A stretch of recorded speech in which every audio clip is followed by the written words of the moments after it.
Mungesa e mjekëve specialistë në spitalet rajonale dhe bashkiake vijon të mbetet shqetësuese. Në përgjithësi, specialitetet kryesore janë të mbuluara në shumicën e rrethëve. Megjithatë, vëret her pas here mungesë në fusha si neonatologjia apo urgjenca, ku nevoja për specialistë është ende e lartë. Aktualisht mund të ketë ndonjë specialitet që mungon në rrethe, por në përgjithësi rrethet janë të mbuluara me specialitetet kryesore. Siç mund përmendim reanimacionin, kardiologjin,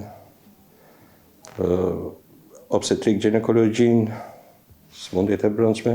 Pra në përgjithësi specialitetet kryesore janë në rrethe. Ka në fushën e neonatologjisë, mund të ketë në fushën e urgjencës, mund të ketë, pavarësisht se ka një ose dy, por ka nevojë akoma më shumë për specialistë. Gjithsesi, në kushtet që jemi, mund të themi që nevojat kryesore për specialistë në rrethe janë. Në Spitalin Rajonal të Dibrës mungojnë 2 mjek specialistë, dermatologu dhe ortopedi. Kemi mungesa të vogla të një ortopedi dhe një dermatologu. Për këta mungesa jemi drejtuar Ministrisë së Shëndetësisë për mbulimin e këtyre kërkesave që na mbulojnë me mjek. Spitalet bashkiake kanë mungesa të theksuara të mjekëve. Çdo ditë paraqiten nga Mati dhe Bulqiza qytetarë që marrin shërbim nga mjekët specialistë tanë.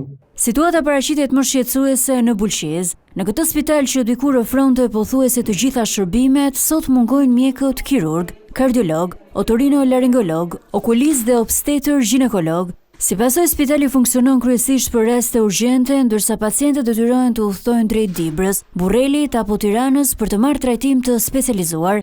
Një nga faktorët kryesorë që kanë ndikuar në mungesën e mjekëve specialistë është emigrimi i tyre masiv drejt Gjermanisë dhe vendeve të tjera europiane. Vetëm gjatë vitit të 2023, 147 mjekë kanë kërkuar certifikatën e sjelljes së mirë, nga të cilët 18 kanë qenë specialistë.